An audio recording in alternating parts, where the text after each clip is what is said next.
الحمدللہ وکفا والصلاۃ والسلام علی عبادہ الذین اصطفیٰ خصوصاً علی افضلہم وخاتم النبیین محمد الامین وعلی آلہ واصحابہ اجمعین۔ اعوذ باللہ من الشیطان الرجیم، بسم اللہ الرحمن الرحیم۔ قال اللہ عز وجل فی کتابہ الکریم وَلَوْلَا دَفْعُ اللَّهِ النَّاسَ بَعْضَهُم بِبَعْضٍ لَفَسَدَتِ الْأَرْضُ وَلَٰكِنَّ اللَّهَ ذُو فَضْلٍ عَلَى الْعَالَمِينَ تِلْكَ آيَاتُ اللَّهِ نَتْلُوهَا عَلَيْكَ بِالْحَقِّ وَإِنَّكَ لَمِنَ الْمُرْسَلِينَ۔ صدق اللہ العلی العظیم۔ رب اشرح لی صدری ویسر لی امری واحلل عقدۃ من لسانی یفقہوا قولی۔ اللہم ارنا الحق حقا وارزقنا اتباعہ وارنا الباطل باطلا وارزقنا اجتنابہ، آمین یا رب العالمین۔ عزیز دوستو، طریق القرآن کے حوالے سے یہ ہماری 40ویں کلاس ہے۔ اس سے پہلے ہماری 39 کلاسیں ہو چکی ہیں۔ یہ طریق القرآن تو مجموعی طور پر یوں سمجھ لینا کہ جو ایک سلسلہ چل رہا ہے سورہ فاتحہ کا اور سورہ بقرہ کا، تو اس میں خاص طور پر ہم سورہ بقرہ کی آیت نمبر 251 اور 252 وہاں آ کر ہم رک گئے ہیں۔ 251 نمبر آیت جو ہے وہ تقریباً آدھی آیت کہہ لیں یا آدھی آیت سے بھی کچھ کم ایسا، اور 252 نمبر آیت پوری ہے، یہ 1.5 آیت سمجھ لیں۔ یہاں آ کر ہم رکے ہیں کیونکہ یہاں ایک خاص موضوع جو ہے وہ آ گیا تھا فساد فی الارض کے حوالے سے۔ تو یہ موضوع جو ہے یہ بھی کافی لمبا چلا ہے، یعنی 5 کلاسیں ہماری جو ہے وہ ہو چکی ہیں فساد فی الارض کے حوالے سے۔ مختلف پہلو اس کے ڈسکس ہوئے ہیں، اور آج انشاءاللہ فساد فی الارض کے حوالے سے 6واں موضوع ہے۔ آیات یہی ہیں، بلکہ میں آپ کو بتا دوں کہ کم و بیش آج کے بعد 3 کلاسیں تو اور بھی ہوں گی اسی فساد فی الارض کے حوالے سے، اتنی ہو جائیں گی۔ تو بہرحال یہ آیت جو ہے نا جو ہم نے پڑھی ہے، آیت نمبر 251 اور 252، اس کا میں ذرا ترجمہ کر دوں اور پھر اس کے جس پہلو کو ہم نے ڈسکس کرنا ہے تو پھر ہم اس طرف چلیں گے انشاءاللہ۔ فرمایا لولا دفع اللہ الناس بعضهم ببعض، اللہ تعالیٰ فرماتے ہیں کہ اگر اللہ تعالیٰ دفع نہ کرے، دفع یعنی دور کرنا، ہٹا دینا، دھکیل دینا۔ جب آپ عرب وغیرہ میں جائیں گے نا تو وہاں یہ لفظ لکھا ہوگا دروازوں کے اوپر، کس لفظ کی جگہ؟ پش کی جگہ۔ ہمارے ہاں انگریزی چلتی ہے نا تو وہاں لکھ دیتے ہیں پش، دھکا دینا، دھکیلنا۔ تو وہاں پھر یہ لکھا ہوتا ہے تاکہ جو ہے وہ مفہوم ایک ہی ہے کہ اس کو دفع کریں، اس کو دھکا دیں، ٹھیک ہے نا، دھکیلیں اس کو۔ تو اب یہ بات اللہ تعالیٰ فرما رہا ہے کہ اگر زمین پر فساد ہو رہا ہے تو اگر اللہ تعالیٰ اس فساد کو پش نہ کرے، دھکیلے نہ، ہٹائے نہ، پیچھے نہ ہٹائے یا اسے ختم نہ کرے، یہ سب مفہوم اس میں آتا ہے، یعنی اس کو روکنا، فساد کو روکنے کے مفہوم میں آ رہا ہے نا۔ تو وَلَوْلَا دَفْعُ اللَّهِ النَّاسَ بَعْضَهُم بِبَعْضٍ، اچھا اس کو روکنے کا طریقہ پھر کیا ہے؟ بعدہم بے بعد، یعنی بعض فساد کرنے والوں کے مقابلے میں بعض اصلاح کار آتے ہیں، اصلاح کرنے والے اللہ لے کر آتا ہے۔ تو اس طریقے سے اللہ تعالیٰ جو ہے وہ فساد کو مٹاتا ہے۔ ولولا دفع اللہ الناس بعضهم ببعض، اگر اللہ تعالیٰ فرماتا ہے کہ اگر ایسا نہ کیا جائے تو کیا ہو جائے؟ لفسدت الارض، تو ضرور زمین ساری کی ساری فساد سے بھر جائے۔ ولیکن اللہ ذو فضل علی العالمین، لیکن اللہ زمین کو فساد سے بھرنے نہیں دیتا اور ایسے بندے کھڑے کر دیتا ہے، ایسے بندے کھڑے کر دیتا ہے۔ بلکہ آپ یوں سمجھے کہ بعض اوقات آدمی کو حیرانی ہوتی ہے کہ کون آ گیا، کس نے آ کر راستہ روک دیا، کہاں سے آ گیا، ٹھیک ہے نا۔ تو فرمایا کہ اللہ تعالیٰ لوگوں کے اوپر اس طریقے سے فضل کرتا ہے کہ اس فساد کو روک دیتا ہے، ساری زمین کو نہیں بھرنے دیتا، یعنی ایک حد تک وہ چلتا ہے، لیکن پھر جب وہ اللہ تعالیٰ کے ہاں اس حد سے آگے بڑھتا ہے تو اللہ اسے روک دیتا ہے۔ لیکن روکتا کیسے ہے؟ فرشتوں کے ذریعے سے نہیں، بلکہ انسانوں ہی کے ذریعے سے ایک سسٹم اس نے بنایا ہے۔ اب جس مقام پر یہ آیتیں آ رہی ہیں نا، تو پیچھے طالوت اور جالوت کا واقعہ آ رہا ہے نا، میں نے بتایا تھا، تھوڑا دیر ہوگی، میں نے آج پھر اس وجہ سے لگ گیا ہوں کہ دوبارہ تھوڑا سا ذہن میں یہ بات آ جائے۔ اب فساد کیا ہے؟ جالوت اور اس کا لشکر، اور اصلاح کار کون ہے؟ طالوت اور اس کے ساتھی۔ اب یہ تو پرانی بات ہے، بنی اسرائیل کی بات ہے۔ موقع پر جب یہ آیتیں نازل ہو رہی ہیں تو اس وقت فساد کیا ہے؟ اللہ کے گھر پہ مشرکین مکہ، ابو جہل، ابو لہب، امیہ بن خلف، وہ ہیں قابض، جو پچھلے، اگر آپ کو یاد ہے تو آپ ذرا سوچیں نا کہ توحید کس کا نام ہے؟ اللہ اکبر کا کیا مطلب ہے؟ تو اللہ اکبر کہا تو مکہ میں بھی جاتا تھا، تو بت کیوں پڑے ہوئے تھے وہاں؟ اگر بالفعل اللہ کی کبریائی ہے تو بت نہیں ہونے چاہیے، ٹھیک ہے نا۔ یہ خود اس بات کا ثبوت ہے کہ یہ صرف زبان سے اللہ اکبر کہا جا رہا ہے نا۔ تو یہ اللہ کی یہ جو اکبر ہونے کی صفت ہے، اس کی چوٹی، اس کا کلائمیکس کیا ہے؟ کہ وہ بت وہاں موجود نہیں ہونے چاہیے، اور اللہ تعالیٰ کے العدل ہونے کا جو ہے نا وہ کلائمیکس کیا ہے؟ کہ بلال رضی اللہ تعالیٰ عنہ کو اس طرح لٹا کر پیٹا نہیں جا سکتا، یاسر رضی اللہ تعالیٰ عنہ کو اگر اس طرح چیرا گیا ہے تو اسے چیرنے والے کو جو ہے نا وہ بدلے میں قتل کیا جائے گا یا اس سے قصاص دیا جائے گا، ایسے نہیں ہوگا، ٹھیک ہے نا۔ لیکن وہاں تو کچھ بھی نہیں ہے۔ اور یہ سارا کب ممکن ہوا ہے؟ جب مکہ فتح ہوا ہے اور فساد ختم ہوا ہے اور محمد اور رسول اللہ صلی اللہ علیہ وسلم کے ہاتھوں اللہ کا دین غالب ہوا ہے۔ یہ ہے اللہ اکبر پوری شان کے ساتھ۔ یہ دھوکہ ہوتا ہے ہمارے ہاں، یہ سب لوگ دھوکہ کھاتے ہیں، بریلوی، دیوبندی، اہل حدیث، شیعہ، جو کچھ بھی ہے نا، تو یہ سمجھتے ہیں کہ زبان سے ہم اللہ اکبر کہہ دیتے ہیں تو اللہ اکبر ہے۔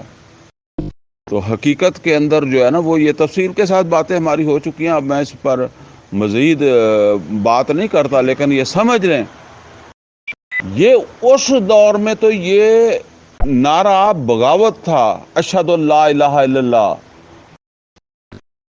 اللہ کے سوا کوئی معبود نہیں ہے، لیکن آج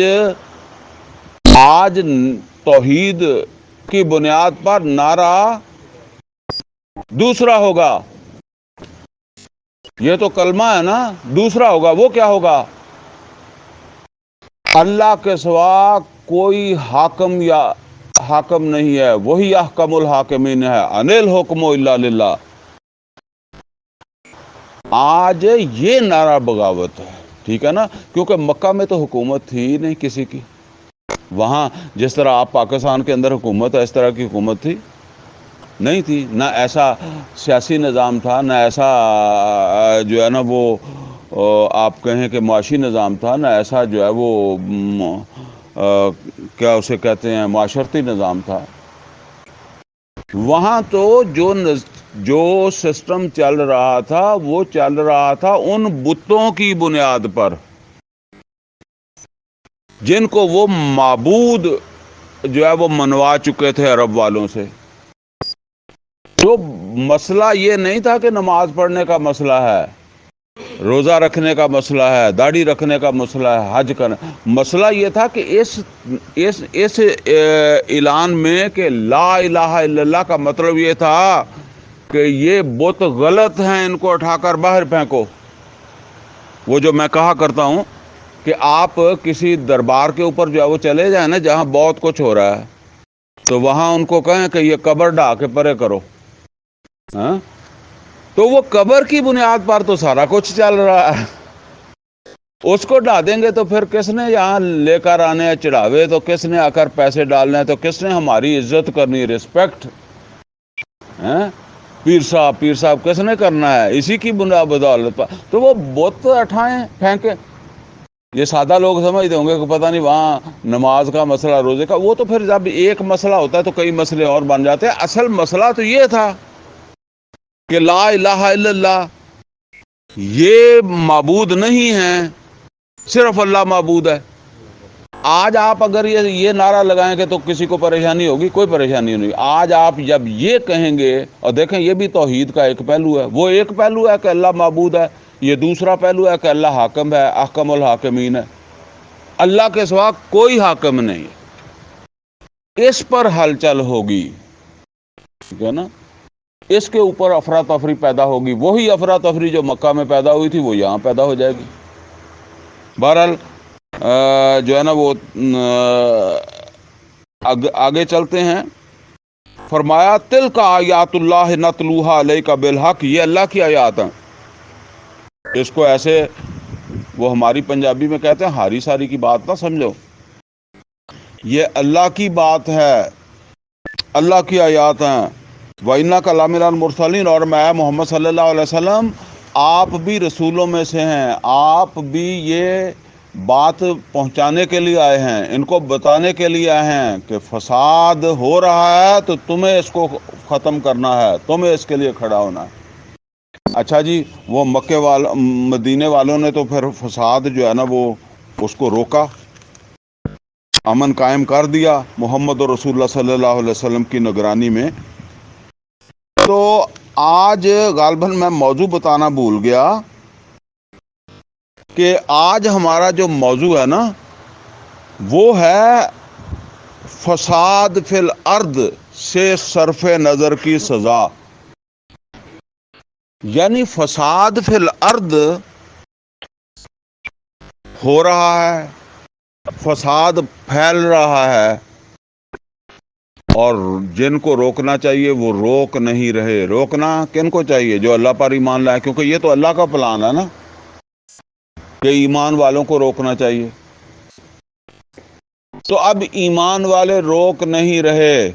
یہ بڑی توجہ کے ساتھ جو ہے وہ بات سمجھنے کی ہے. تو اب وہ جو روک نہیں رہے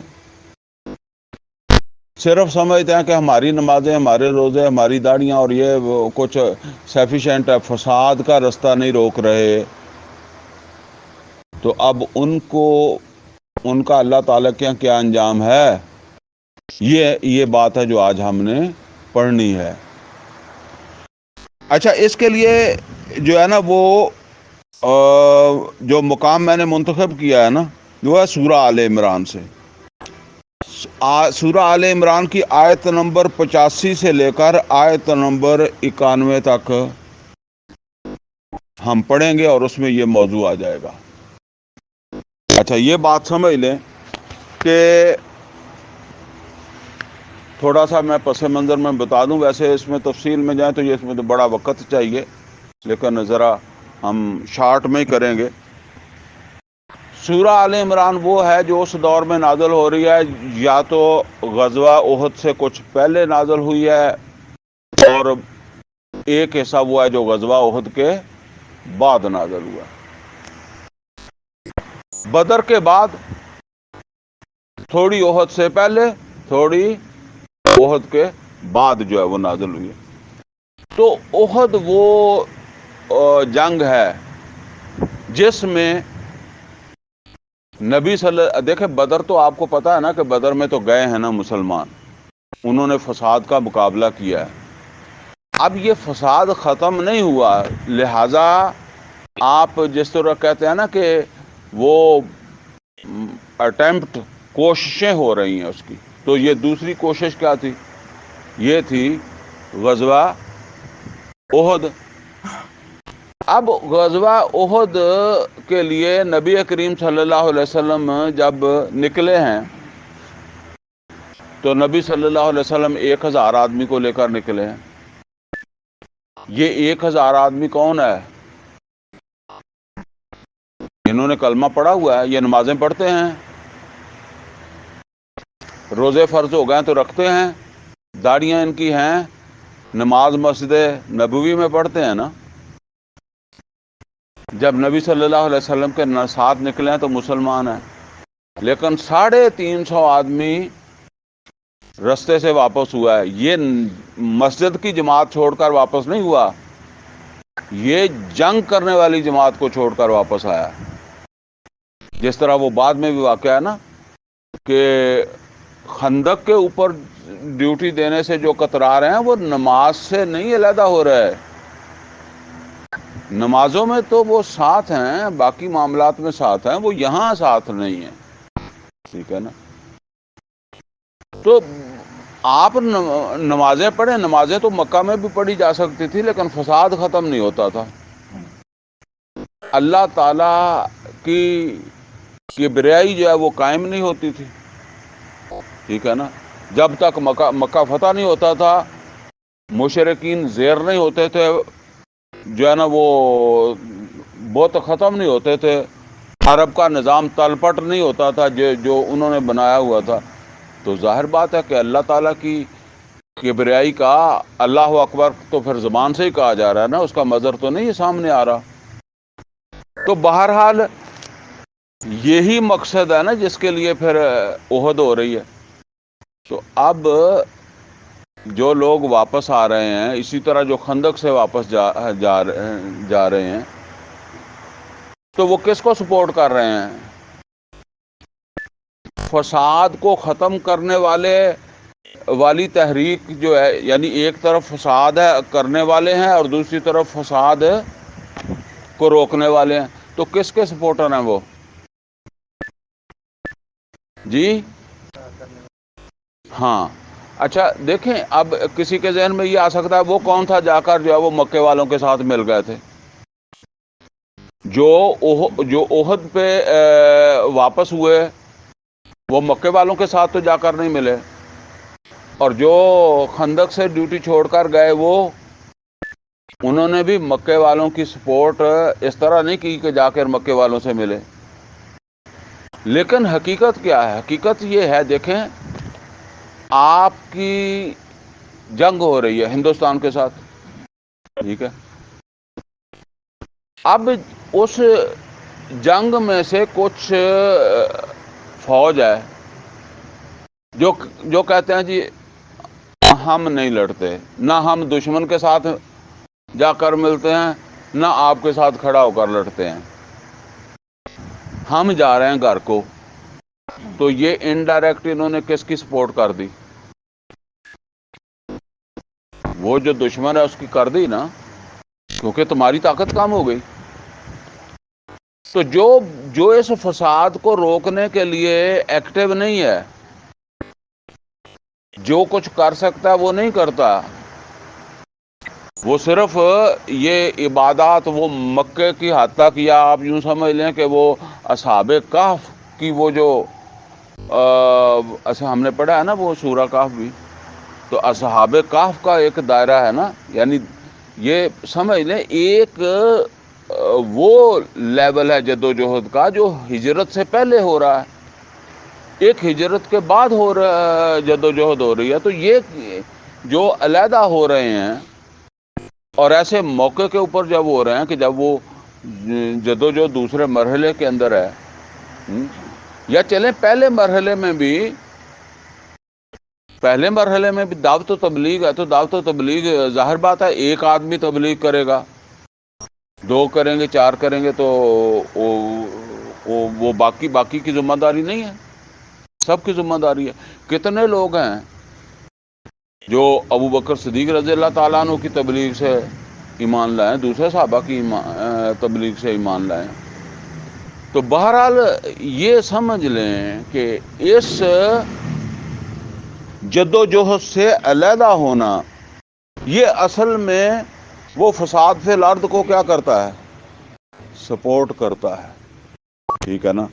تو یہاں جو بات ہم آیت نمبر 85 سے پڑھنے لگے ہیں نا، تو یہ میں نے آپ کو بتا دیا کہ یہ ہے وہ صورتحال جس میں یہ آیتیں نازل ہو رہی ہیں۔ فرمایا وَمَن يَبْتَغِي غَيْرَ الْإِسْلَامِ دِينًا، جو کوئی بھی پسند کرے گا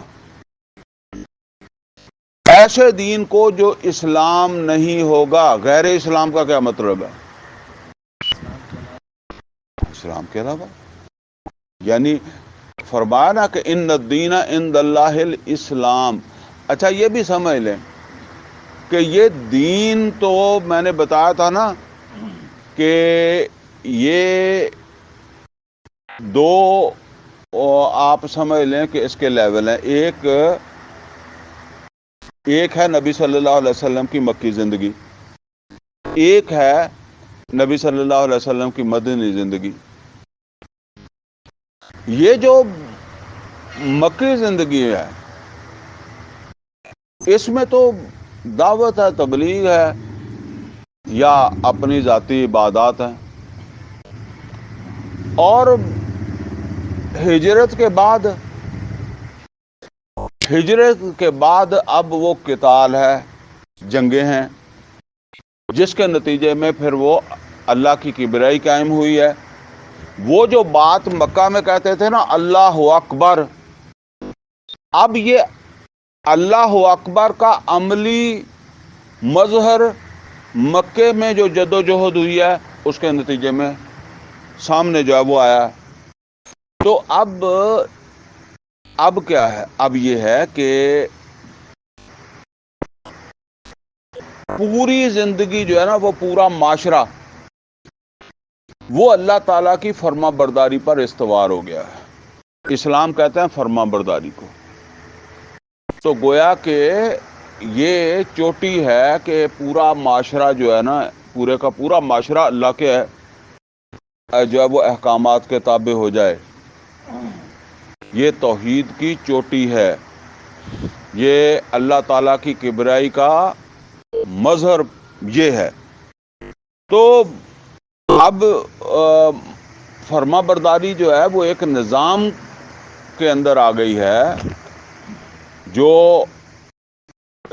اللہ تعالیٰ کی نافرمانی کرتا ہے، جو کسی کو قتل کرتا ہے، جو زنا کرتا ہے، اب اس کو سزا بھی ملتی ہے، وہ نظام اس کو سزا بھی دیتا ہے۔ تو فرمایا کہ وَمَن يَبْتَغِي غَيْرَ الْإِسْلَامِ دِينًا، جو کوئی بھی غیر اسلام دین جو ہے نا اس کو پسند کرے گا۔ اب آپ کہیں کہ جی میں پسند نہیں کرتا، تو پسند یہ زبان سے کہنے سے نہیں ہوتا، جیسے زبان سے کہنے سے اللہ اکبر نہیں ہو جاتا، ٹھیک ہے نا۔ تو اسی طرح زبان سے کہنے سے پسند ناپسند کی بات نہیں ہے۔ میں وہ ایک مثال دیا کرتا ہوں کہ آپ کے دروازے کے آگے کتا مرا ہوا پڑا ہے، ٹھیک ہے نا، تو اب آپ کیا کریں گے کہ بلدیہ والے اٹھا کے لے جائیں گے، تو وہ بلدیہ والے تو یہاں آتے نہیں ہیں، ٹھیک ہے۔ اب ایک صورت یہ ہے کہ اگر وہ آپ کو ناپسند ہے تو آپ اسے ہٹائیں گے، آپ یہ نہیں کہیں گے کہ بلدیہ والے ہٹائیں گے، آپ اسے وہاں سے ہٹائیں گے۔ اور دوسری بات یہ ہے کہ اگر وہ آپ کا دروازہ تنگ ہے، پورا اس نے گھیرا ہوا ہے، تو آپ ذرا لمبی سی چھلانگ لگا کے یا پھلانگ کر اس کو جو ہے نا وہ گزر جائیں گے۔ تو اس کا مطلب کیا ہے؟ اگرچہ آپ کو وہ پسند نہیں ہے، لیکن آپ نے اب اسے تسلیم کر لیا ہے، ٹھیک ہے نا؟ آپ کے ذہن نے اسے تسلیم کر لیا ہے، سازگاری اختیار کر لی، چلو یار ہم نے تو گزرنا ہی ہے نا، ہم ایسے گزر جائیں گے، یہ پڑا رہے یہاں۔ تو یہی بات ہے کہ اگر آپ نے اس نظام کے ساتھ جو غیر اسلام ہے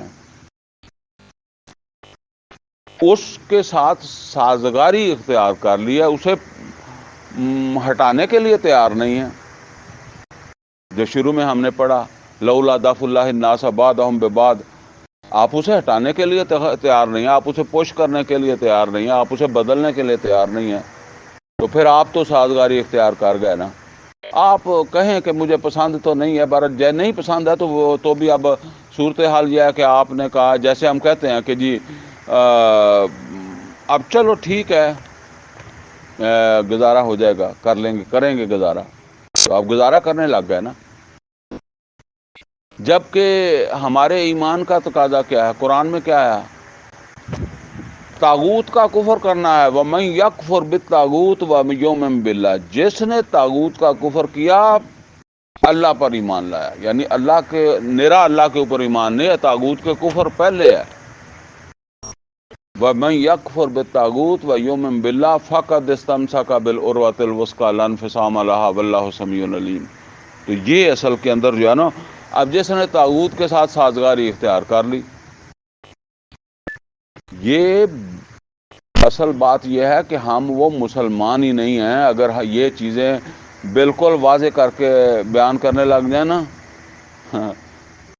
تو ہم میں سے اکثر نے کہنا یار پھر مسلمانی دی لوڑ ہی کوئی نہیں، اسی جداں دے آگے اداں دے ٹھیک ہے۔ ایسے ماحول میں آپ کو ڈاکٹر صاحب کی بات بتاتا ہوں، ایسے ماحول میں طاغوتی نظام کے اندر بندہ ترقیاں کر رہا ہے، آگے سے آگے بڑھ رہا ہے، نوکری کر رہا ہے گورنمنٹ کی، کس کو مضبوط کر رہا ہے؟ طاغوت کو سرو کر رہا ہے نا۔ تو اب اس کے اندر آدمی جو ہے وہ بزنس کے اندر آگے بڑھ رہا ہے اور کچھ کر رہا ہے، بچے پال رہا ہے، اس کے حوالے کر رہا ہے بچے۔ اب مولوی کے بچے بھی کس کے حوالے ہیں؟ طاغوت کے۔ تو اب یہ سمجھ لیں، یہ جس طرح ہم کہتے ہیں نا کہ جی پیسے ہمارے ہیں، ہم تو اس کے اوپر جو ہے وہ کوئی سود نہیں لیتے، بینک میں جمع کرتے ہیں حفاظت کے لیے، تو بینک والے لے لیتے ہیں اس کے اوپر، تم نہیں لیتے تو ٹھیک ہے نا، چلتے تو تمہارے پیسے اسی کام میں ہیں۔ تو بہرحال یہ سمجھ لیں کہ یہ معمولی بات نہیں ہے، لیکن اصل میں انسان کے اندر ایمان کی بھی مضبوطی ہو اور پھر جو ہے نا وہ کچھ کر بھی رہا ہو، جتنا آپ اس طاغوتی نظام کے خلاف برسر پیکار ہوں گے، اتنی آپ کے اندر ریزسٹنس پیدا ہوگی۔ پھر آپ یہ نہیں سوچیں گے کہ اس کے پاس کیا ہے، وہ گاڑی لے گیا تو جس کا اتنا بڑا گھر بنا لیا اور یہ کر لیا وہ کر لیا، آپ پھر جو ہے نا وہ پھر اتنا ہی بڑا ہوتا ہے کہ اللہ تعالیٰ جو ہے وہ آپ نبی صلی اللہ علیہ وسلم کی زندگی دیکھیں نا کہ آپ نے کیا بنایا۔ تو آدمی جو ہے نا وہ صرف اس کے دل کا اطمینان ہو جائے تو کافی ہوتا ہے، تو جس کو نہیں ہوتا اس کو بڑے بڑے رقبے اور بڑی بڑی دولت اور بڑے بڑے اونچے عہدے حاصل کر کے بھی جو ہے وہ خجل خوار ہی رہتا ہے، ذلیل ہی رہتا ہے۔ تو بہرحال فرمایا کہ وَمَن يَبْتَغِي غَيْرَ الْإِسْلَامِ دِينًا فَلَن يُقْبَلَ مِنْهُ، تو جس نے بھی غیر اسلام دین جو ہے وہ فساد ہے نا، تو اس فساد کے ساتھ سازگاری اختیار کر لی۔ اب یہ جو واپس ہو رہے ہیں احد میں جاتے ہوئے، تو انہوں نے مطلب یہ ہے کہ اب اس کو ہٹانے کے لیے، اس کو پش کرنے کے لیے نہیں جا رہے، تو بس ٹھیک ہے، پھر انہوں نے اس کو کوئی اہمیت نہیں دی کہ اس کو پش کرنا چاہیے، اس کو ہٹانا چاہیے۔ تو فرمایا کہ اب وہ قیامت کے دن اللہ تعالیٰ کے سامنے حاضر ہوگا نا، تو ظاہر ہے کوئی نہ کوئی عذر پیش کرے گا، جس طرح وہ خندق سے ہٹنے والے عذر پیش کر رہے تھے کہ جی ہمارے گھر غیر محفوظ ہیں، ہماری بیوی بیمار ہے، بچہ بیمار ہے، پیٹ میں درد ہے، تو اب اسی طرح اللہ کے سامنے بھی کوئی بہانہ تو کرے گا بندہ۔ اللہ تعالیٰ نے کہا کہ کوئی بہانہ بھی ہوگا فَلَن يُقْبَلَ مِنْهُ، ایسے آدمی کا کوئی بہانہ، کوئی عذر ایسے مسلمان کا قبول نہیں کیا جائے گا جس نے غیر اسلام دین کو ہٹا کر اللہ تعالیٰ کی کبریائی والے دین کو جو ہے وہ لانے کے لیے اپنا کردار جو ہے وہ ادا نہیں کیا، تو ایسے ہی وہ پھر ہمارے پاس آ گیا، تو اب اس کا کوئی عذر قبول نہیں ہوگا۔ وَهُوَ فِي الْآخِرَةِ مِنَ الْخَاسِرِينَ، ایسے مسلمان کے لیے آخرت خسارہ ہے، کوئی نفع نہیں ہے۔ یہاں نوٹ کر لیں، یہ نہیں کہا گیا کہ وہ نماز بھی چھوڑے گا، وہ روزہ بھی چھوڑے گا، وہ حج بھی چھوڑے گا، نہیں، وہ اس نے غیر اسلام دین جو ہے یہ جس کی اس نے نفی کرنی تھی، ٹھیک ہے نا، جس کی مخالفت کرنی تھی، بس اس درجے میں ہے جی کہ وہ جو نبی صلی اللہ علیہ وسلم نے فرمایا کہ تم میں سے جو کسی برائی کو دیکھے تو پہلی بات تو ہے طاقت سے روکنا، دوسری ہے زبان سے روکنا، اور تیسری ہے دل سے نفرت کرنا، اور یہ آخری درجہ ہے دل سے نفرت کرنے کا، ٹھیک ہے نا۔ تو اگر اس سے بڑھ کر اس کا سپورٹر ہی بن جائے، ہم تو سپورٹر بنے ہوئے ہیں اس نظام کے، نفرت کیا کرنا ہے۔ دیکھیں میں وہ کہا کرتا ہوں کہ ایک مسلمان ہے جس پر کوئی جو ہے نا وہ کافر ظلم کر رہا ہے، مسلمان پر کافر ظلم کر رہا ہے، اچھا میں اب اس مسلمان کی مدد نہیں کر سکتا، ٹھیک ہے، حالات نہیں ہیں ایسے، تو یہ تو کوئی عذر میرا بن سکتا ہے نا کہ جی میں کمزور تھا۔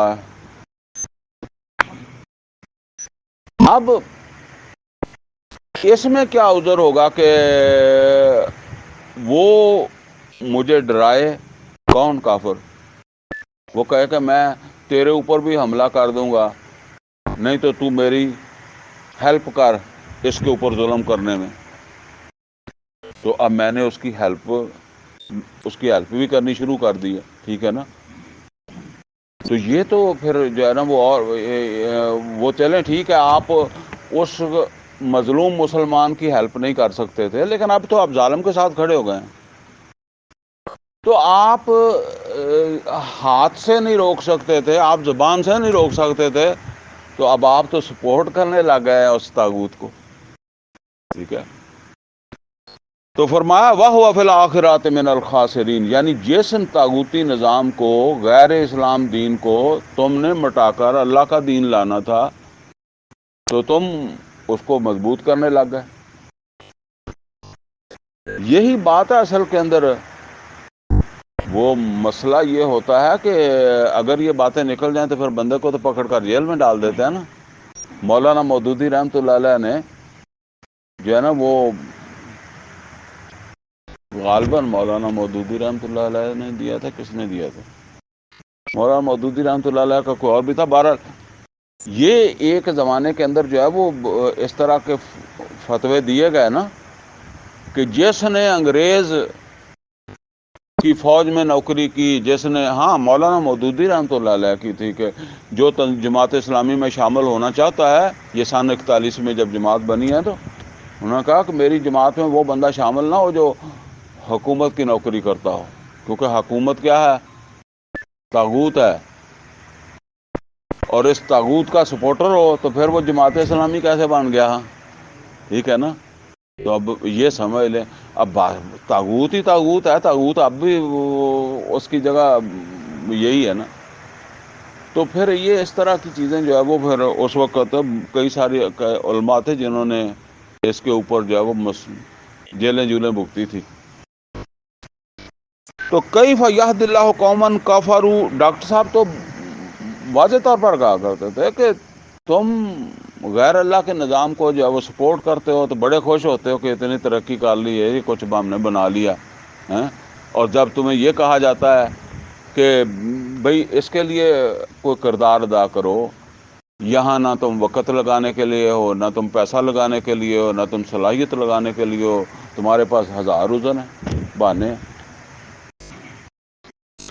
اب اللہ تعالیٰ فرما رہے ہیں کہ کیف یہد اللہ قوما کفروا بعد ایمانہم، اب نوٹ کریں ذرا، اللہ کیسے ہدایت دے ان لوگوں کو کفروا جو کفر کر رہے ہیں، بعد ایمانہم اپنے ایمان کے بعد۔ یہ کفر ہے، لیکن یہ کفر کیسا ہے؟ ایمان کے ساتھ ساتھ، کلمہ پڑھنے کے ساتھ ساتھ، نمازوں کے ساتھ ساتھ، ٹھیک ہے، داڑھیوں کے ساتھ ساتھ، یہ طاغوت کو تسلیم کرنا یا اس کی سپورٹ کرنا یا اسے ہٹانے کے لیے اپنی صلاحیتیں، وقت، وسائل، ٹھیک ہے نا، وہ نہ لگانا، یا آخری درجے کے اندر وہ حدیث کے مطابق دل سے نفرت تو ہونی چاہیے نا اس سے۔ تو جب دل سے نفرت ہوگی تو آپ یہ سوچیں گے کہ میری کوئی سپورٹ نہ اسے چلی جائے، ٹھیک ہے نا، میرے کسی یعنی میں جتنا بھی اسے اپنی سپورٹ سے محروم رکھوں اتنا ہی بہتر ہے۔ کیف یہد اللہ قوما کفروا بعد ایمانہم، کیسے اللہ ہدایت دے ان لوگوں کو جو کفر کر رہے ہیں ایمان کے بعد، وشاہدوا ان الرسول حق، اور شہادت دیں کہ رسول حق ہے۔ تو پھر رسول تو اس کے ساتھ کوئی سازگاری نہیں کر رہا۔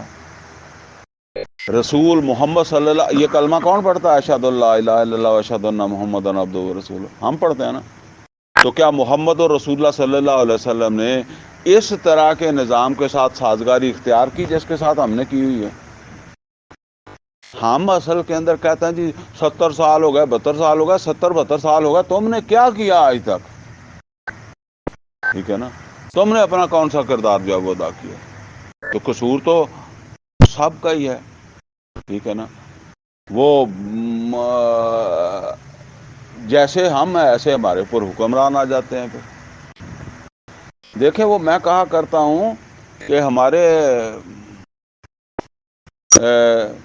جو ہے نا وہ دیہات وغیرہ کے اندر جو ہے نا وہ ایک زمانہ تھا کہ چھج ہوتے تھے، چھج سمجھتے؟ اس کے اندر عورتیں جو ہے نا وہ گندم وغیرہ ڈال کر نا اس کو ایسے ایسے کرتی تھی، ہلاتی تھی، تو جب ہلاتی تھی تو کیا ہوتا تھا؟ کچرا اوپر آ جاتا تھا، ٹھیک ہے نا۔ تو وہ جو کچرا تھا وہ اوپر آ جاتا تھا۔ تو یہ سسٹم جو ہے نا وہ ایسا ہے کہ جب آپ کا الیکشن ہوتا ہے نا تو جو گندوں میں سے زیادہ گندے ہوتے ہیں وہ اوپر چلے جاتے ہیں، وہ جیت جاتا ہے، کیونکہ سسٹم ایسا ہے نا، ٹھیک ہے۔ تو لہٰذا یہ سسٹم بدلنے کی ضرورت ہے، یہ بندے بدلنے کی ضرورت نہیں ہے۔ لوگ کہتے ہیں کہ بندے بدلنا انقلاب ہے، نہیں، بندے تو بدلتے ہی رہتے ہیں، کبھی نواز شریف ہے، کبھی عمران خان تھا، کبھی کوئی اور آ جائے گا، کوئی اور آ جائے گا، بندے تو بدلتے رہتے ہیں۔ تو بندے بدلنے کو انقلاب نہیں کہتے، یہ نوٹ کر لیں۔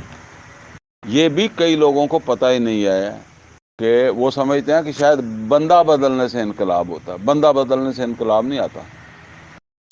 نظام بدلنے سے انقلاب آئے گا۔ چلیں، فرمایا کیف یہد اللہ قوما کفروا بعد ایمانہم وشہدوا ان الرسول حق وجاءہم البینات، ان کے پاس اللہ کے یعنی رسول کا اسوہ ہے ان کے سامنے، اللہ کی واضح نشانیاں، ہدایت، قرآن ان کے سامنے ہے، اس میں کوئی گنجائش نہیں ہے غیر اسلام دین سے سازگاری کی، لیکن وہ سازگاری بھی کر رہے ہیں اور اپنے آپ کو یہ بھی سمجھتے ہیں کہ جنت ہمیں مل جائے گی۔ واللہ لا یہدی القوم الظالمین، یہ ظالم ہیں، ایسے مسلمان کیا ہیں؟ ظالم ہیں۔ اللہ تعالیٰ ایسے لوگوں کو زبردستی ہدایت نہیں دیتا۔ جو رسول آ گیا، کتاب کو تم نے مان بھی لیا، تو اب کیا طریقہ جیسے رہ گیا بھائی؟ کون سی تمہارے ساتھ زبردستی کی جائے؟ آگے سے ذرا نوٹ کریں، اولئک جزاؤہم ان علیہم لعنت اللہ والملائکۃ والناس اجمعین۔ کیسی سخت آیت آئی ہے، ذرا نوٹ کریں۔ یہ کن کی بات ہو رہی ہے؟ جو اپنی زبانوں سے کہتے ہیں کہ ہمارا رسول برحق ہے، اللہ کی ہدایت ان کے پاس ہے، اور جو ہے نا وہ ایمان لانے کے ساتھ یہ کام کر رہے ہیں۔ تو اب اللہ تعالیٰ فرما رہا ہے کہ اولئک جزاؤہم ان علیہم لعنت اللہ والملائکۃ والناس اجمعین، ان کی یہ کہتے ہیں ہمیں جنت ملے گی، فرمایا ان کی جزا تو یہ بنتی ہے۔ میں نے بتایا کہ اگر قرآن کو اگر صحیح پڑھیں نا، صحیح کر کے ہم پڑھنا چاہیں تو بہت ساروں کی اصلاح ہو جائے گی، تو بہت سارے چھوڑ ہی جائیں گے، وہ کہیں گے یار سانو نہیں، ساڈے نہیں بارے چ۔ اب وارے وہی ہے کہ جی میلاد کی مجلس وارے ہے، نعت کی مجلس وارے ہے، اور بس وہ کلوں کی مجالس وارے ہے۔ یہ کیسے وارے آ سکتا ہے؟ وارے آتا ہی نہیں ہے۔ یہ آپ ذرا اس طرح کی مجلس اب آپ تھوڑا تھوڑا سن کر عادی ہو گئے ہیں، ورنہ یہ ہے کہ آپ بھی بھاگ جائیں گے، ٹھیک ہے نا، کہ بھئی یہ کیا ہے، یہ کون سی باتیں؟ تو ہے تو قرآن میں سے ہی۔ تو فرمایا اولئک جزاؤہم ان علیہم لعنت اللہ والملائکۃ والناس اجمعین، ایسے لوگ، ایسے ایمان والے، ایسے کلمہ پڑھنے والے، ایسے رسول کے سچا ہونے کی گواہی دینے والے جو سازگاری اختیار کر رہے ہیں غیر اسلام دین کے ساتھ، ان کی جزا یہ بنے گی ان علیہم لعنت اللہ، ان کے اوپر اللہ کی لعنت ہوگی، والملائکہ، اس کے فرشتوں کی، والناس اجمعین، سب لوگوں کی۔ لوگ لعنت کریں گے کہ تمہارے پاس اب تمہارا رسول کی ہدایت تھی، اللہ کی کتاب تھی تمہارے پاس، اور تم تو رسول کی سچا ہونے کی گواہی دیتے تھے، اشہد ان لا الہ الا اللہ واشہد ان محمدا عبدہ ورسولہ کہتے تھے، تو تم ہی ایسے نکلے کہ تم طاغوت کے ساتھ سازگاری کرتے رہے۔ آگے فرمایا خالدین فیہا، اور اس لعنت میں رہیں ہمیشہ۔ اتنا بڑا جرم ہے کہ اللہ تعالیٰ کہتا ہے خالدین فیہا، اس لعنت میں رہیں ہمیشہ۔ اللہ کہتا ہے انہوں کڈنا بھی نہیں چاہیے، یہ اسی میں رہیں۔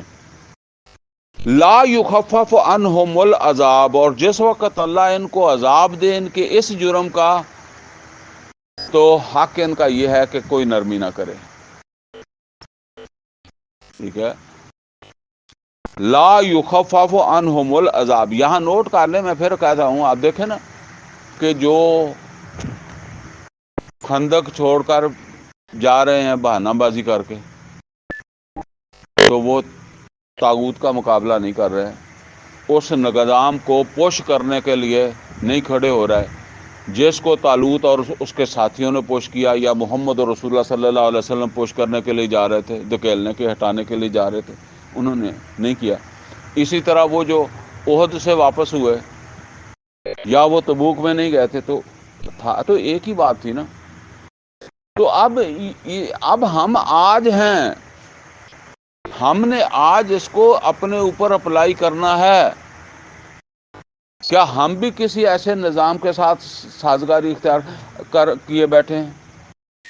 اگر محمد اور رسول اللہ صلی اللہ علیہ وسلم مکہ میں چیلنج نہ کرتے، ان بتوں کو چیلنج نہ کرتے جو معبود تھے، جن کو وہ معبود سمجھتے تھے، تو محمد اور رسول اللہ صلی اللہ علیہ وسلم مکے میں ہی رہتے، نمازیں بھی پڑھتے، سب کچھ کرتے.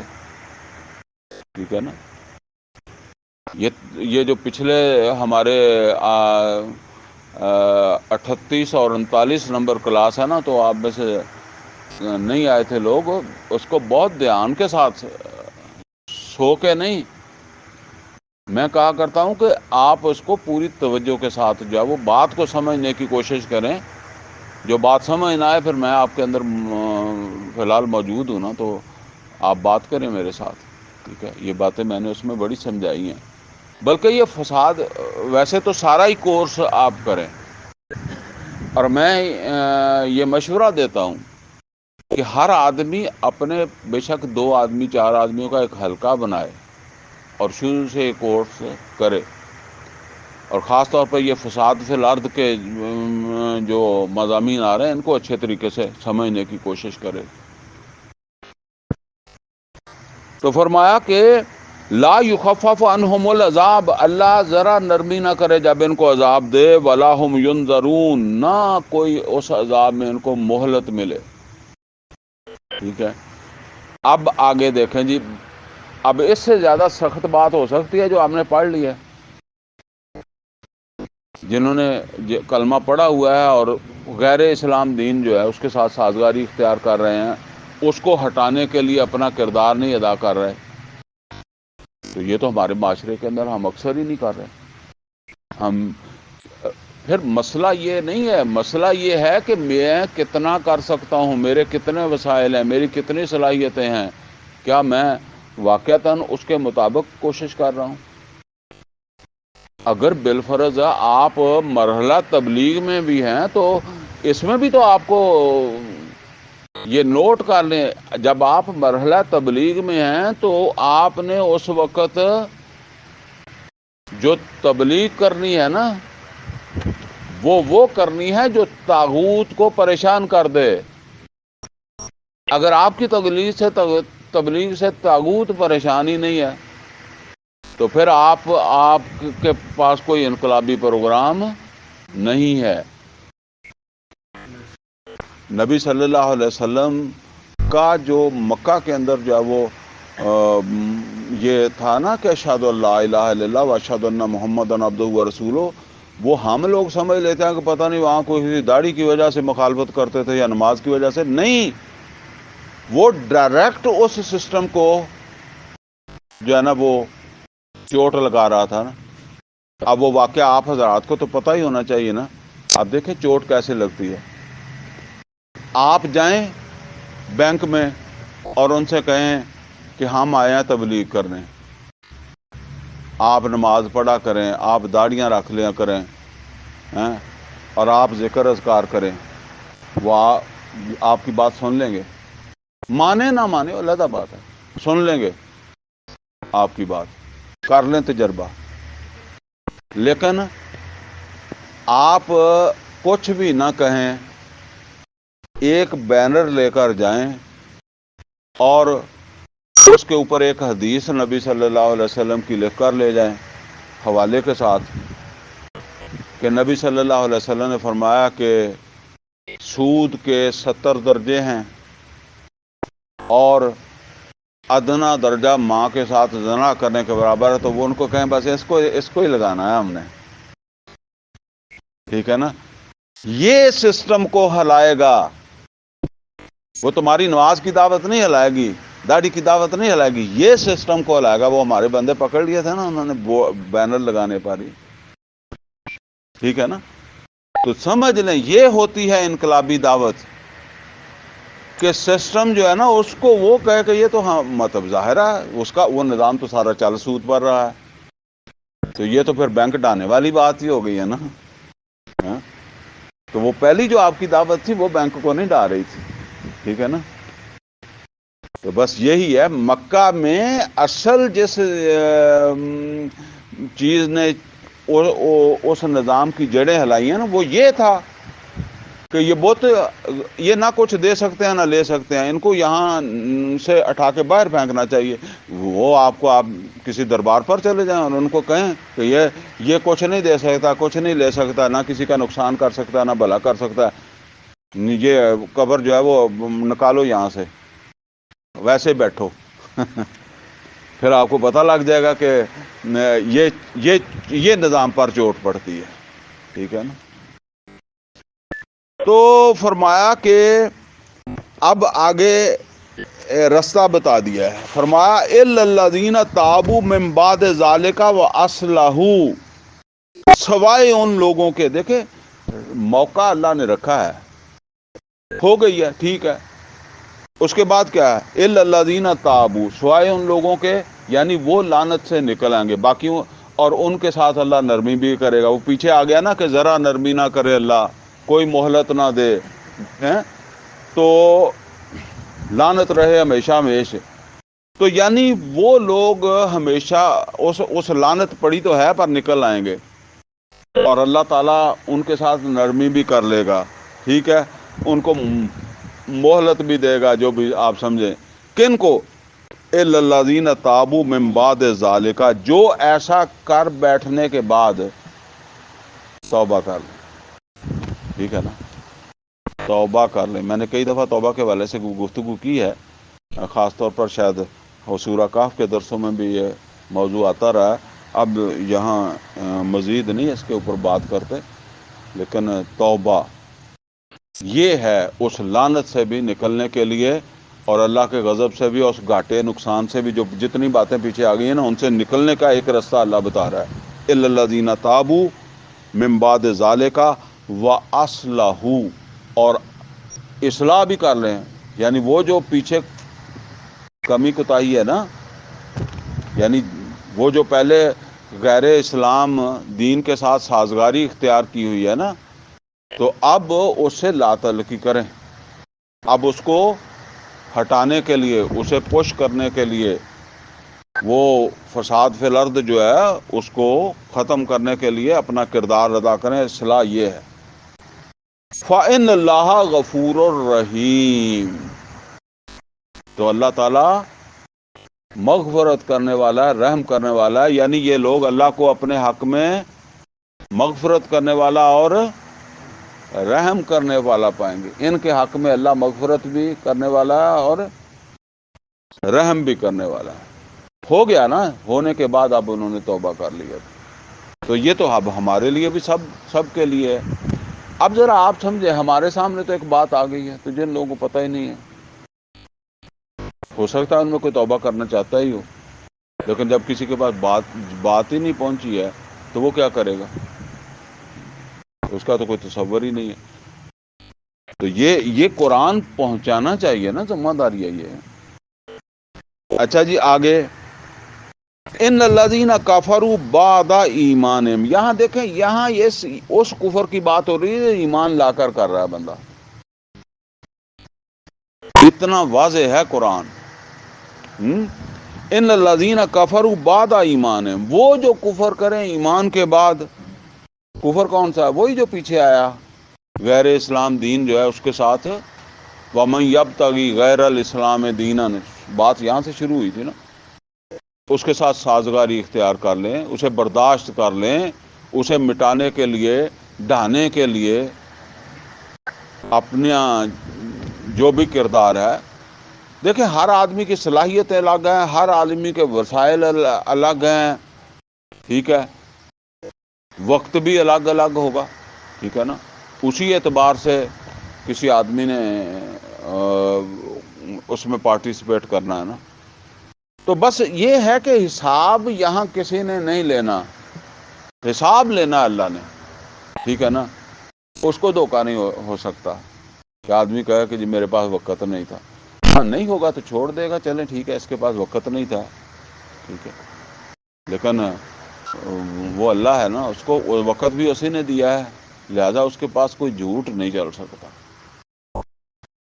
تو فرمایا کہ ان الذین کفروا بعد ایمانہم، وہ جو کفر کریں ایمان کے بعد، اب پیچھے کیا آیا ہے؟ ایمان کے بعد وہ ایسا کرنے کے بعد توبہ کر لیں، اصلاح کر لیں، تو اللہ مغفرت بھی کرنے والا ہے، رحم بھی کرنے والا ہے۔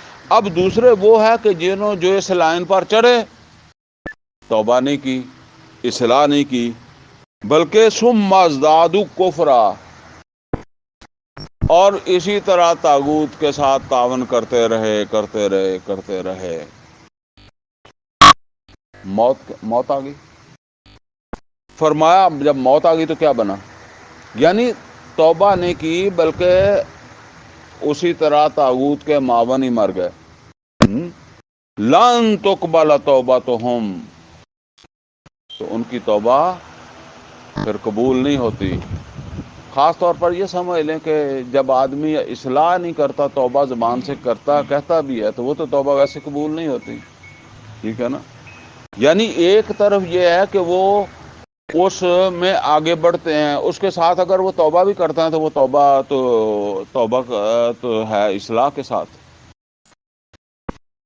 تو اگر وہ زبان سے، کئی لوگ جو ہے نا، وہ کبھی آپ نے دیکھا ہوگا کہ یہ بعض دکانوں والے، بسوں والے، یا اور صبح وہ ایک تصور بنا ہوا ہے کہ صبح ہمارے پنجابی میں کہتے ہیں نور پیر دا ویلا ہے، تو وہ کوئی نہ کوئی قوالی لگا کر بیٹھ جاتے ہیں۔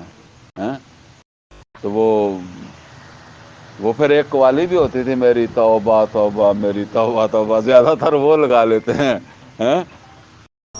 تو یہ نہیں ہے توبہ، ٹھیک ہے نا؟ تو قوالی توبہ کی قوالی کی بات نہیں ہو رہی ہے۔ تو فرمایا کہ مطلب یہ ہے کہ جنہوں نے اصلاح نہیں کی، طاغوت سے لا تعلقی نہیں اختیار کی، توبہ اس توبہ کا تو کوئی فائدہ نہیں ہے۔ ثم ازدادوا کفرا، پھر کفر میں آگے بڑھتے جا رہے ہیں، طاغوت کے ساتھ معاون بن کر آگے چلتے جا رہے ہیں۔ لن تقبل توبتہم، ان کی توبہ قبول نہیں ہوتی جب تک وہ طاغوت سے اپنا تعلق کاٹیں گے نہیں، اپنی اصلاح نہیں کریں گے۔ وَأُولَٰئِکَ هُمُ الضَّالُّونَ، یہ گمراہ ہیں۔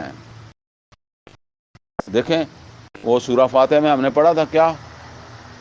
وَلَضَّالِّينَ، یعنی یہ گمراہ ہیں کہ یہ توبہ بھی کر رہے ہیں اور اصلاح نہیں کر رہے، طاغوت کے ساتھ معاون بنے ہوئے ہیں، اور جبکہ رسول جو ہیں انہوں نے طاغوت کو جو ہے وہ مٹانے کی جدوجہد کی ہے۔ اللہ نے جو ہدایت نازل کی ہے اس میں یہ بات جو ہے وہ واضح طور پر ہے۔ تو یہ آگے بھی ایک آیت ہے، چلیں۔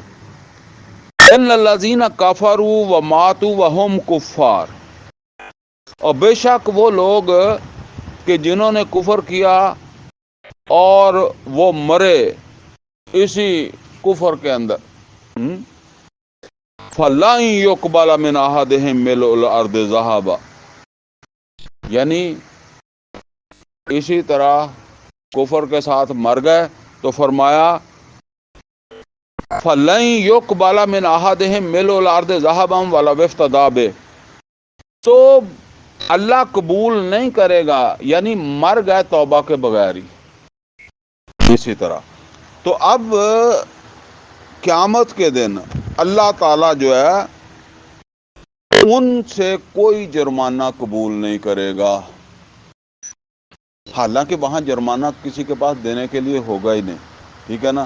لیکن پھر بھی اللہ تعالیٰ فرماتا ہے کہ فَلَن يُقْبَلَ مِنْ أَحَدِهِمْ، ان میں سے کسی ایک سے بھی اللہ قبول نہیں کرے گا مِلْءُ الْأَرْضِ ذَهَبًا، زمین اور آسمان کے خلا برابر سونا، والا وفتدیٰ بہی، اگرچہ اتنا فدیہ دے بھی سکتا ہو، حالانکہ دے نہیں سکتا۔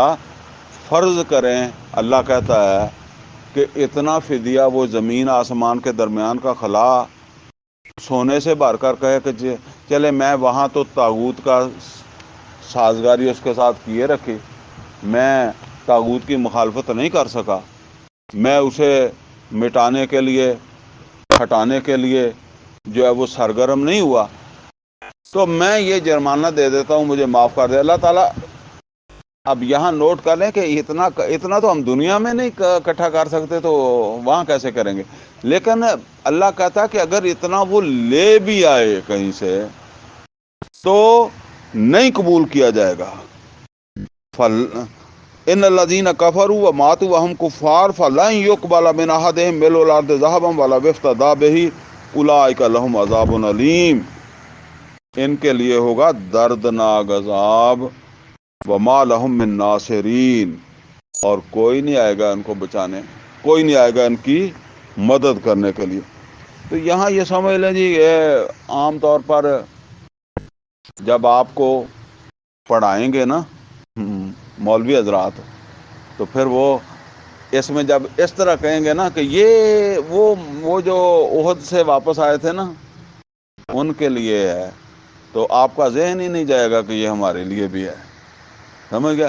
یا یہ ان کے لیے جو تبوک نہیں گئے تھے، یا یہ ان کے لیے جو خندق سے واپس آئے تھے۔ تو یہ سمجھ لے قرآن ہے اس دور میں نازل ہو رہا، اور رہنمائی کب کے لیے؟ قیامت تک کے لیے۔ اب ہم نے یہ دیکھنا ہے کہ محمد اور رسول اللہ صلی اللہ علیہ وسلم جس نظام کا کفر کر رہے ہیں، جس نظام کو توڑنے کے لیے جو ہے وہ کھڑے ہوئے ہیں، اس نظام کے اندر کیا خرابی ہے؟ ٹھیک ہے نا؟ وہاں اللہ کی کبریائی قائم نہیں ہے، ٹھیک ہے نا؟ تو اب اللہ کی کبریائی تو یہاں بھی قائم نہیں ہے۔ وہاں یہ کبریائی جو ہے نا وہ معبود کے حوالے سے جو ہے نا وہ چونکہ وہاں کوئی حکمرانی تھی نہیں، جس طرح آپ کہیں پاکستان میں جی ایک حکمران ہے، پارلیمنٹ ہے، صدر ہے، وزیر اعظم ہے، اس طرح کا وہاں نہیں تھا۔ تو وہاں کا سسٹم کس بنیاد کے اوپر چل رہا تھا؟ وہ بتوں کی بنیاد کے اوپر چل رہا تھا، ٹھیک ہے؟ تو پیچھے میں نے تفصیل سے ذکر کیا ہوا ہے کلاسوں میں، یہ تھا ایک سسٹم جس کے اوپر محمد اور رسول اللہ صلی اللہ علیہ وسلم نے چوٹ ماری تھی۔ اور جیسے میں نے آپ کو بتایا کہ وہ بینک والوں کو چوٹ مارنی ہے نا، تو وہ اس طرح مارو، پھر آپ کو پتہ چلے گا کہ آپ بینر لگا کے گھر چلے جاتے ہیں کہ نہیں چلے جاتے، یا وہ آپ کو پیار سے جو ہے وہ ڈیل کرتے ہیں یا سختی سے ڈیل کرتے ہیں۔ تو بس یہ بات ہے۔ تو ایک دن پہلے چلے جائیں نا، جا کر ان کو نماز وغیرہ ٹوپی چھوپی پہن کے چلے جائیں، ان کو نماز وغیرہ کی، داڑھی وغیرہ کی، ذکر اذکار کی، بھائی جب آپ نے کام شروع کرنا ہو تو اتنے ذکر کر لیا کرو، یہ پہلے بتا کے آ جانا، کریں نہ کریں سنیں گے انشاءاللہ، ٹھیک ہے نا؟ اگلے دن یہ کاروائی کرنا، پھر آپ دیکھنا کہ دونوں میں سے کس کا رزلٹ جو ہے نا وہ آتا ہے۔ دکاندار کے پاس جاؤ نا، اسے کہنا کہ جو ہے نا وہ نماز پڑھا کرو، روزہ رکھا کرو، داڑھی رکھا کرو، ٹھیک ہے نا؟ تو اگر آپ کو یہ پتہ ہے کہ یہ ملاوٹ والا سودا بیچتا ہے اور آپ کو پتہ ہے کہ یہ کم تولتا، تو پھر اس کو یہ کہو کہ یہ ملاوٹ والا سودا نہ بیچا کر، یہ تو نبی صلی اللہ علیہ وسلم کی تو امت سے نکل گیا، نبی صلی اللہ علیہ وسلم نے فرمایا من غشا فلیس منا، حدیث سنائے نا، تو پھر دیکھیں کہ حدیث کا کوئی اثر کیا نکلتا ہے۔ تو اسے کہیں کہ اللہ نے کہا ہے ویل للمطففین، جنہوں نے ناپ تول میں کمی کی مارے گئے، برباد ہو جائیں گے، تباہ ہو جائیں گے۔ تو وہ اگر آپ کو دکان کے تھڑے سے نیچے نہ دھکا دے تو پھر مجھے آ کر وہ کہے گا دوبارہ اس طرف نہیں آنا، ٹھیک ہے؟ وہ واقعہ میں نے آپ کو سنایا تھا کہ یہ ہے اصل کے اندر چوٹ، ایسی چوٹ مارنی ہے کہ جس سے پھر وہ ہل جائے اس کا سسٹم۔ اس انقلابی نظریہ بھی اسے کہتے ہیں، اور انقلابی تبلیغ بھی یہی ہوتی ہے۔ وہ ہمارے وہ بازار میں ایک آدمی جو ہے نا، اس نے گوشت لیا، گوشت لے کے نا، تو اس نے ساتھ ایک دکاندار تھا، ان کو کوئی شک ہوئی کہ تھوڑا کم ہے، کلو لیا میرے خیال میں اس نے۔ تو تھوڑی دیر ایک کریانے والا تھا، اس نے جا کر کریانے والے کی پڑی تھی ترازو، تو اس نے جا کے رکھ دیا، کریانے والے نے نہیں پوچھا، تو اس نے کہا یار اس کا وزن تو کر دیں، اس نے وزن کر دیا، وزن کم نکلا، وہ اسی طرح پکڑ کے لے کے آ گیا۔ اس نے کہا یہ کم ہے. تو اس نے کہا کہ کدھر کم ہے؟ اس نے اپنے ترازو پہ رکھا تھا پورا. وہ کہتا ہے نہیں کم ہے. دوسرے ترازو کے اوپر جو ہے وہ میں کر کے وزن لایا. کس کے ترازو پر کیا؟ اس نے ادھر گنڈاسا اٹھا. اس نے کہا کس نے اس کا وزن کیا؟ کس نے اس کو وزن کر کے دیا؟ ٹھیک ہے، یہ ہے چوٹ. ٹھیک ہے نا، اس پہ پڑتی ہے. یہ تھی وہ مکے والوں کے اوپر چوٹ، جس کی وجہ سے وہ اتنا تل ملا اٹھے تھے. تو یہ جب آپ بات واقعی انقلابی بات کریں گے نا، تو پھر یہ نظام بھی ریئیکٹ کرے گا. اس کے لیے آپ کو تیار رہنا چاہیے. انقلابیوں کو قربانیاں دینی پڑتی ہیں. اقول قولی ھذا واستغفرہ لی ولکم ولسائر المسلمین والمسلمات.